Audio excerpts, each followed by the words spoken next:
At some point in our lives, at least 1 in 5 of us will become a carer.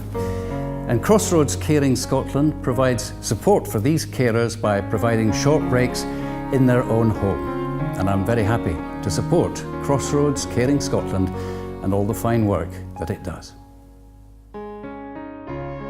So Jeanette, your husband Trevor took ill with multiple sclerosis. Yes. And you were his carer. Yes. That's a hard job, isn't it? It is a hard job, yes, yes. He first was diagnosed with MS in 1992. It was several years before it really took hold, and I would say the last 10 years he was in a wheelchair, and this gradually, his health deteriorated. He ended up completely paralysed with all sorts of medical complaints, and caring became really intense. It was almost 24/7. Very hard work for you. Very hard work, very demanding, very tiring, to the exclusion of all. Everything else, yeah. Yes. So you would need help, and you got that from Crossroads. And how did you hear about Crossroads? In the first instance, I went along to a carers meeting, and I found that very helpful. That was a local thing which was held in North Berwick, where we lived. And from that, I eventually heard about carers coming to the house to help. And I followed that up and was allocated a lovely lady who was... This was Mary? This was Mary. Yeah. She was brilliant.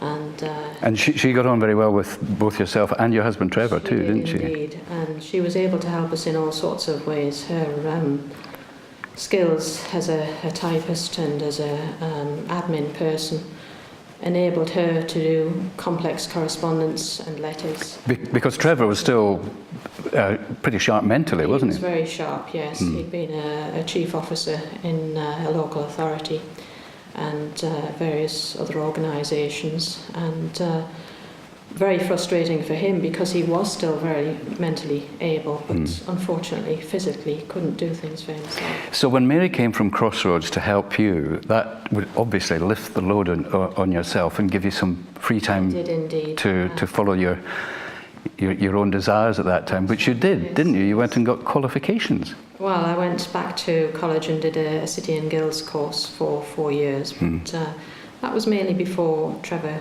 got too ill and things got too complicated. But it was going back to that sort of thing and meeting up with friends and just doing things that normal people take for granted. Just getting a bit of time to yourself. Absolutely, yes. So it really is essential, I think, because it's so intense caring for somebody who's, requires such a lot of support and help. 24 hours a day, every day of the year. Yes, indeed.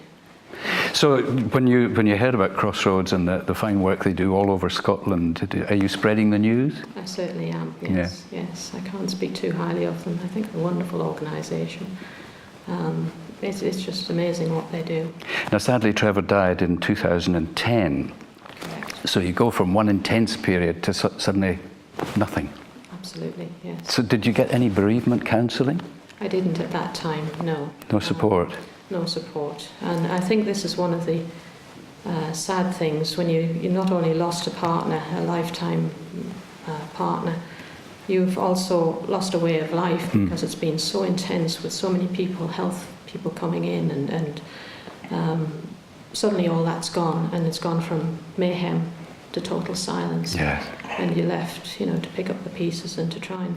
So you think that Crossroads looking to give bereavement support would have been helpful to you? Wonderful, yes.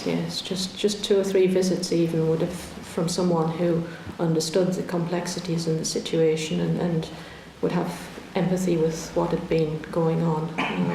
That would have been wonderful, just to have somebody there just to talk to and to understand what the situation had been like.